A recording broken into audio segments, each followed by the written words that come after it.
Donc, maintenant, on va avoir droit à la réponse de chacun à la question. Je vous la rappelle, la question étant « La voie parlementaire était le terrain de la lutte de la classe ouvrière ».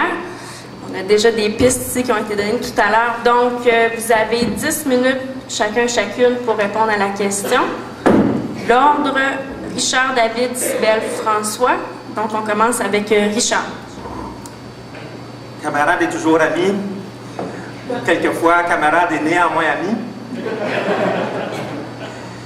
De quoi est fait notre temps? Quel est le contenu de notre époque?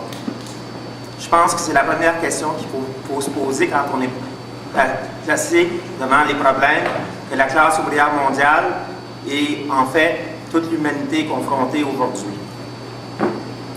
Le contenu de notre temps, tel que nous autres on le voit, c'est le pourrissement de notre planète par une économie qui est organisée uniquement en fonction du profit plutôt que l'usage collectif. C'est un phénomène qui avait été prévu dans un livre très célèbre, mais trop peu lu, qui s'appelle Le Capital de Karl Marx, dans le tome 3, où il parle de l'inévitable déforestation de la planète sous les effets des rapports d'argent. Quel est le tissu de notre époque encore? À tous les jours, quand on ouvre la télévision, on entend parler d'un massacre. On découvre une nouvelle guerre. La dernière en date, on a découvert qu'il y avait une guerre au Congo qui avait fait entre 4,5 et 5 millions de morts.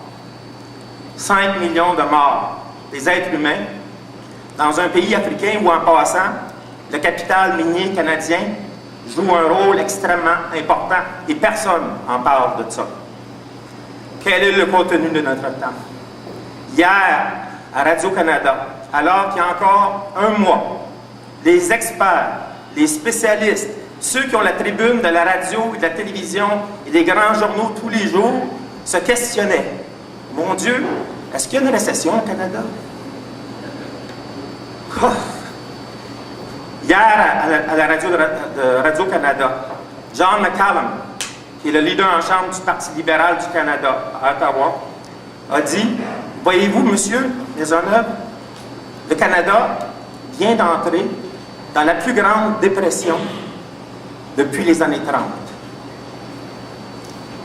Si vous vous donnez la peine d'acheter notre publication à la fin de l'après-midi, vous pourrez lire un article où on a prévu ça il y a déjà 1 an. Parce que, même si on est pauvre, on a des outils.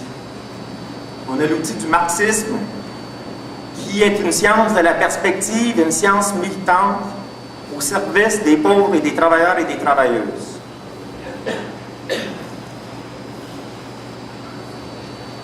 Et il nous enseigne plein de choses, cette science-là. En arrivant ici, tantôt, je suis passé devant de la propagande électorale et de la propagande anti-électorale, et il y avait justement un panneau de nos deux camarades trotskistes ici de Québec solidaire qui proclamait pour des salaires décents contre les profits abusifs. Pour des salaires décents contre les profits abusifs. Mon Dieu, que ça fait du sens. Il me semblait, moi, que les marxistes avaient mis sur leur bannière l'abolition du salariat. L'abolition des rapports d'argent. Le programme qui est défendu par nos 2 disciples de Léon Trotsky ici aujourd'hui, c'est à peu près du même niveau que l'encyclique de Léon XIII, pape,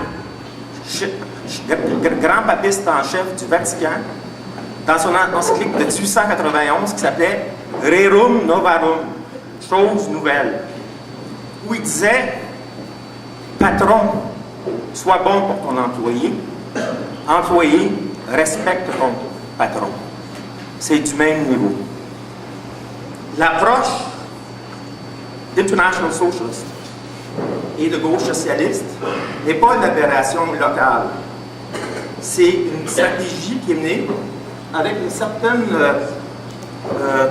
je dirais, coopération par ces 2 très grandes internationales trotskistes, parce qu'il faut dire qu'il y en a à peu près une vingtaine, à travers le monde. qu'est-ce que ça donne quand un marxiste se présente dans le cadre d'un parti qui dit, comme le proclame Québec solidaire, on ne met pas en cause les rapports de production capitalistes. Le système d'argent, le système d'exploitation, on ne le met pas en cause. Mais on est marxiste et on veut changer le monde. C'est un peu comme si un médecin vous disait, cher patient, vous avez le cancer, et comme on n'est pas assez organisé présentement, on va vous traiter pour le rhume. Ça fait... Qu'est-ce que ça a donné dans la pratique, cette tactique si brillante du trotskisme mondial? Bien, ça a donné des résultats assez probables. Le premier étant l'élection du Parti des travailleurs du Brésil, avec, dans son cabinet, plein de ministres trotskistes, un camarade éminent de David ici, est ministre responsable des questions agraires au Brésil. C'est lui qui réprime le mouvement des sans-terres. C'est lui qui emprisonne les paysans pauvres. Pourquoi? Pas parce qu'il est méchant, pas parce que c'est un méchant trotskiste, parce que sa fonction n'est pas de mettre en cause les rapports de production capitalistes. Et c'est là que ça mène. Ailleurs, il y a des endroits où ça ne marche pas. Je m'excuse, je prends une gorgée d'eau, d'accord? Il va te rester 4 minutes à peu près. Très bien. On va discuter. Il y a des endroits où ça marche, il y a des endroits où ça ne marche pas. Je vais commencer par des endroits où ça ne marche pas. Il y a à peine quelques années, le success story du trotskisme mondial, c'était le Scottish Socialist Party, avec 5 membres au Parlement, 5 députés. Enfin, l'extrême gauche fait son apparition au Parlement. À peine quelques années plus tard, il n'arrive même pas à atteindre un score de 1%. Pour une vulgaire affaire personnelle, parce que l'entente, finalement, n'était pas basée sur un programme révolutionnaire, mais sur des combines politiciennes. Combines politiciennes de gauche, mais combines politiciennes tout de même, et ce dont on a besoin, ce n'est pas de combines. L'aventure de Respect, avec son député britannique, à l'époque indépendant, George Galloway contre la guerre, même foutu problème, scission, récrimination, acrimonie, à tel point que le dirigeant du parti père de l'organisation que Cybèle représente, John Reeves, vient d'être débarqué à cause de l'échec probable de cette expérience-là du comité central du Socialist Workers' Party. Je ne sais pas si Cybèle est au courant. Et la deuxième, Lindsey German, ne sera plus porte-parole dans les manifestations contre la guerre. Où ça marche, Die Linke en Allemagne, où ils sont à la direction, par exemple, de l'État de Berlin, bien, encore là, les trotskistes et les staliniens participent à couper les services, fermer les hôpitaux, couper le budget des écoles et le reste. Pas parce qu'ils sont méchants, c'est qu'ils font le mauvais choix. Moi, en tant que travailleur, avec la crise qui s'en vient, avec la multiplication des guerres et le reste, je pense pas que ma job, c'est d'aller dans un parti bourgeois et de dire le contraire de ce que je pense. Je pense pas que c'est ça la job d'un révolutionnaire. En fait, on me dit que j'ai 1 minute. Et il y a aussi, à travers de tout ça, la fameuse question de l'entrisme. Que ce soit à drapeau déployé ou à drapeau non déployé. De la façon de Trotsky, où il disait qu'il fallait aller là pour plumer la volaille, ou l'entrisme sui generis, c'est-à-dire en latin, un genre particulier de la tendance de David, ça ne mène nulle part. Ça trompe nos camarades travailleurs et travailleuses. Et pour ma part, je préfère soutenir le programme communiste tel qu'il est expliqué dans le manifeste du Parti communiste. Évidemment, mes feuilles se sont répandues. Je vais vous le dire de mémoire. Les communistes n'ont pas d'intérêt différent des autres travailleurs. Et en tout temps, on ne dissimule aucune de nos positions. Et ce qu'il faut dire à notre classe, c'est la réalité de la situation.